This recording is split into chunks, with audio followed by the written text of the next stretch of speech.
Hi, I'm Euge Valovirta, and this one is about Marshall JCM900 100-watt high-gain dual reverb. Not the reissue, but the OG from late 90s, I believe.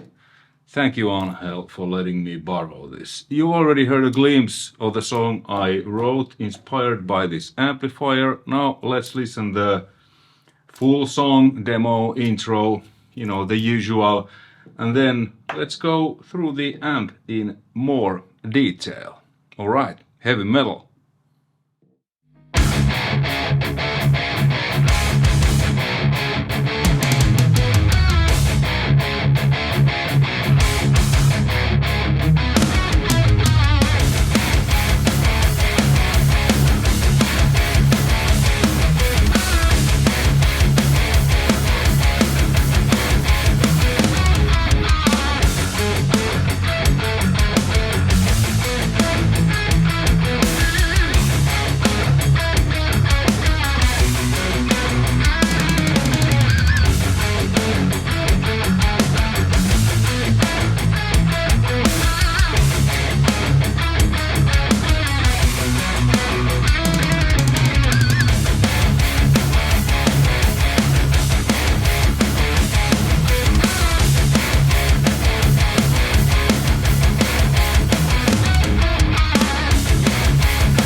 Little bit noodling like usual.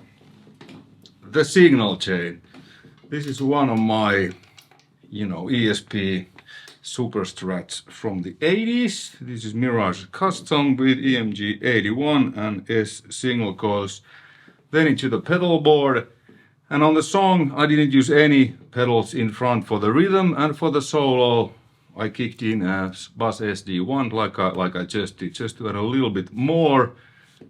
The amplifier and the cabinet is Mesa Boogie oversized from '94 with V30s, mic'd with SM57 and Royer 121. The Royer is just blended in like -9 point some dBs lower, just to get a little bit woof of that cabinet sound.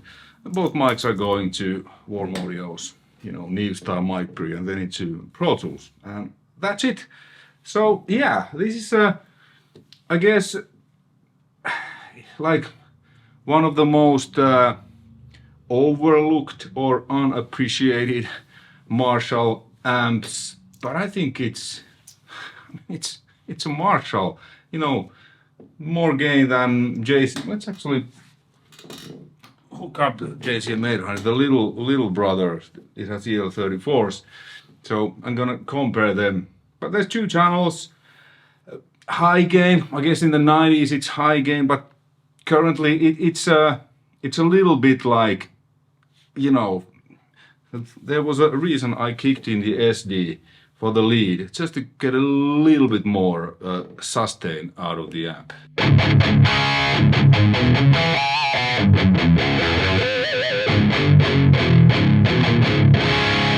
But in general, it has, like, it is high gain amplifier. Simple controls, there's two channels, master and reverb for both.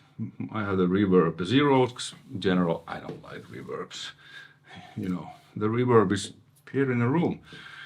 Presence bass, middle treble, lead gain, which is for the channel B, which I have now. Here's the switch, and then you can have a foot switch, and then the preamp gain for the kind of clean slash crunchy channel. This one has EL34s in the power amp section and 12AX7 slash EDC83s in the preamp section. Let's stick with the channel B, no pedals in front. I'm gonna dial the you know, tone controls, so you'll hear a little bit about the sound. Now my settings are, I need to cheat because I don't really pay attention.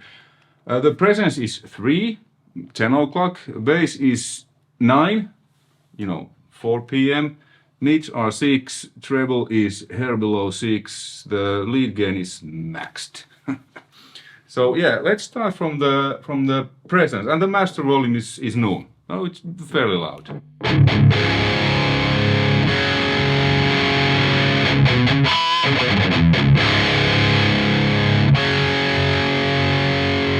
Like, you know, typical Marshalls, it adds like that upper mid bite, which I like to have a little bit, but in general I'm not a big fan of that 4K.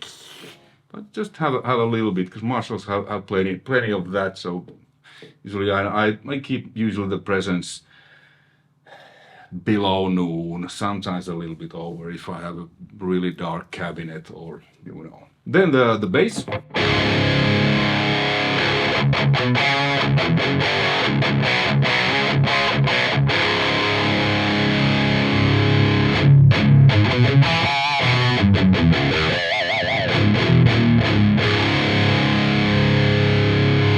I like to have it almost maxed. Max, it's a little bit flabby. Mids.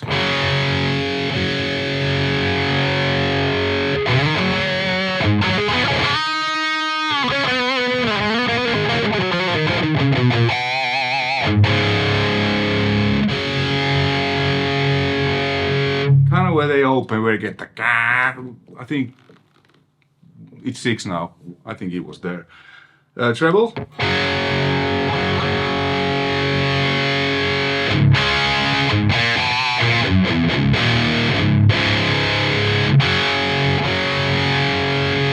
They're kind of where it just opens. Well, it's hair below 6, where I think I had it. The gain.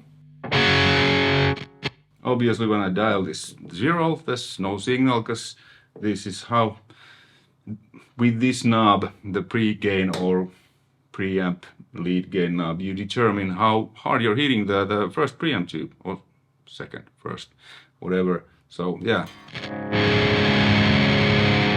Noon.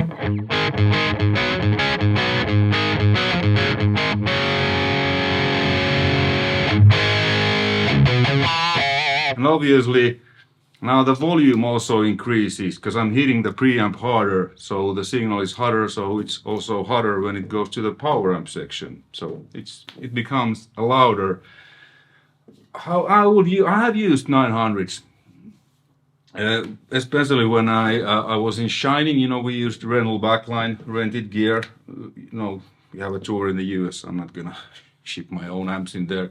First, it's wrong power and you know, but I mean, it's the same than with any tube, and especially with Marshalls and older, like original Marshalls. Some can be really good, some just really lame, and it's mostly how well they are taken care of, and you know, what's the condition of the tubes. So I played 900s that were really thin and canal, and then I played some awesome sounding 900s. The same goes with JCM800 too. So this one is, I mean, it's almost mint. I don't think, you know, Angel, my friend, he bought this from another guy who had pretty much had it at home, and I think this has been never toured because it's, you know, almost mint. The model is the 4100. How I used this with Shining, so I dialed kind of a mid-gainy 800 like tone, then I used SD to add more, and then, you know, it cleans up nicely when you roll down the volume and switch to a neck pickup.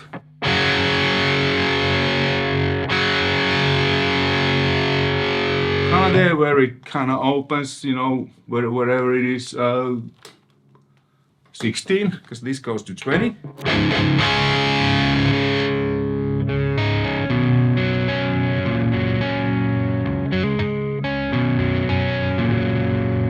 Then when I open the volume, switch to the bridge pickup, kick in SD1, you know.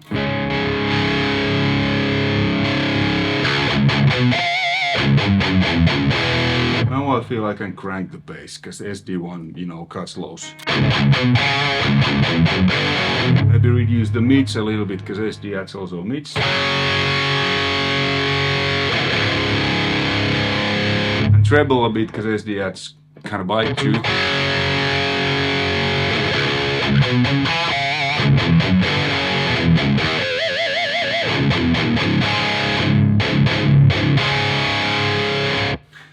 I mean, it sounds great. It's really tight. Okay, now let's compare it to the 800, and then I'll show the clean sound. So let me check the volume. What amp? It's number 6. Oh, it's loud.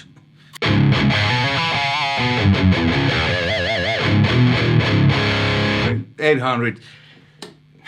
Yeah, I always preferred 800s more than 900s, but well. And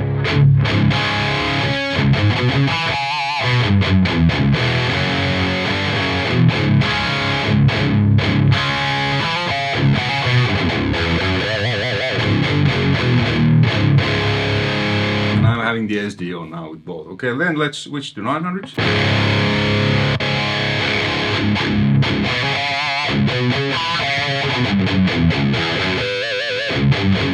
So 900 is really focused more kind of 2D, whereas 800 is like a 3D.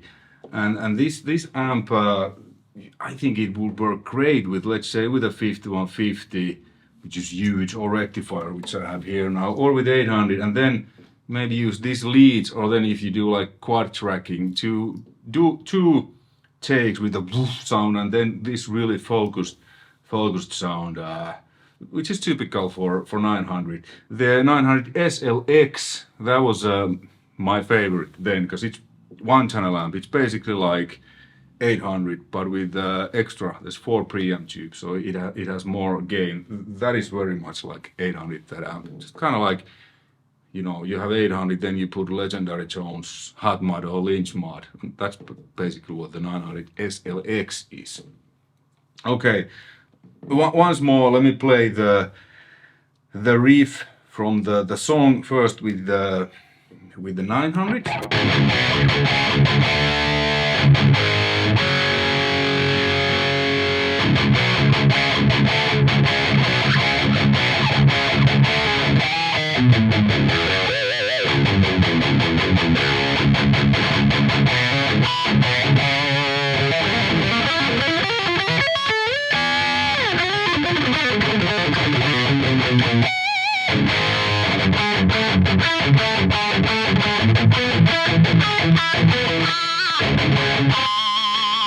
Well, something else. Okay, then 800.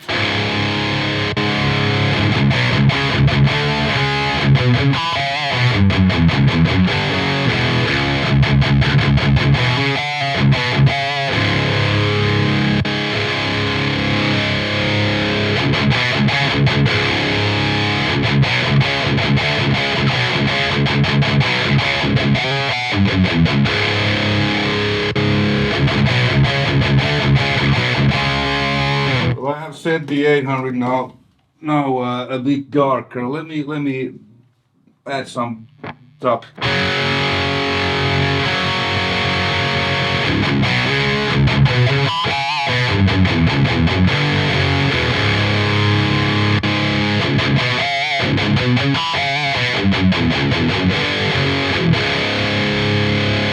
Then let me take off the SD.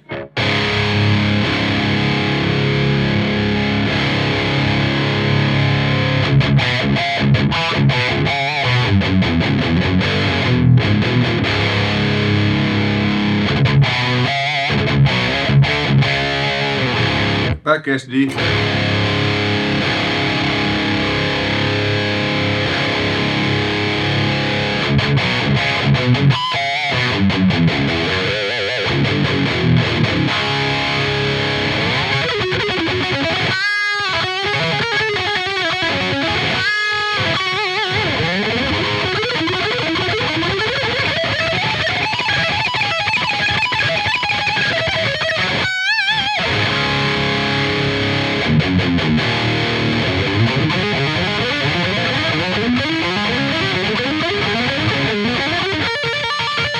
Yeah, all right. SD off, then let's change the channel. Clean channel is really good. Let's add a little bit volume, cut the lows.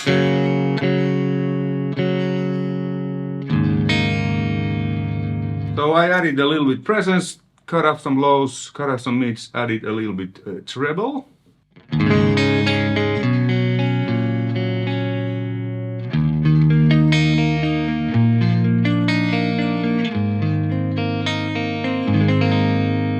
Let's add chorus.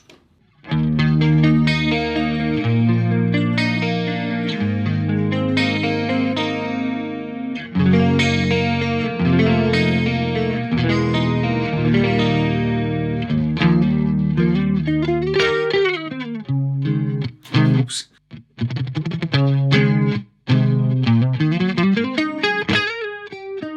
Okay, let's see if we crank this, what we get. Chorus off.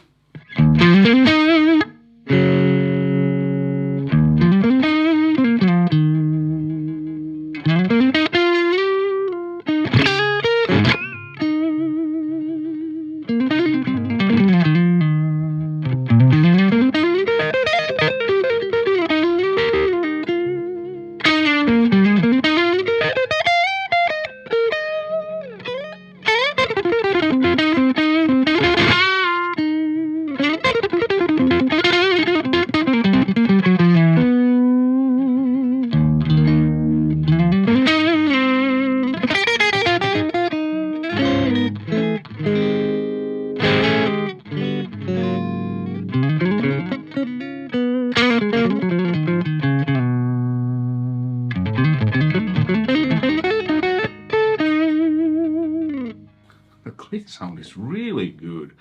Okay, let's dial back the settings. I whatever I had. Let's dial a like good overdriven sound.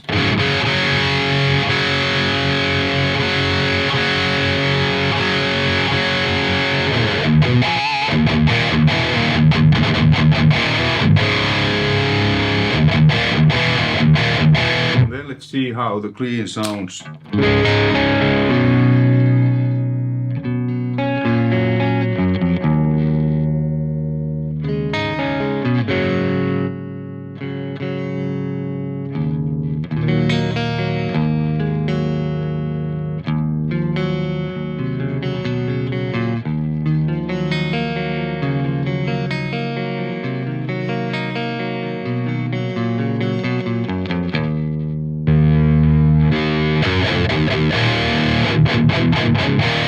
Yeah, I mean the clean works because there's only one EQ for both channels.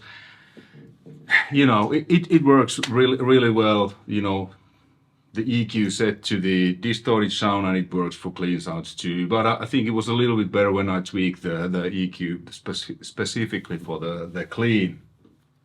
But yeah, those are the differences. I remember correct that 900s were a little bit more 2D, two-dimensional, kind of more focused, a little bit more quack quack, whereas 800 is just like this, you know. This has a little bit more gain, but you know, you hit Buzz SD1 in front of a JCM800, you have a high gain amp, you know, tight low end.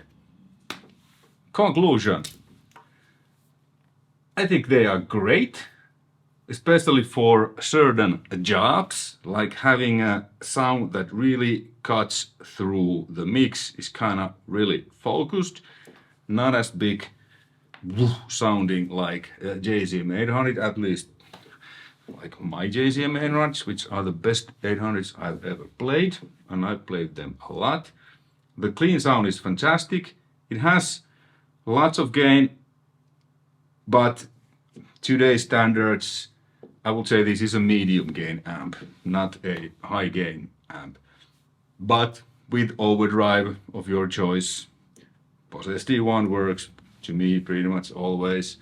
You can, you know, really saturate this and so on. It has a reverb, but you know, who cares?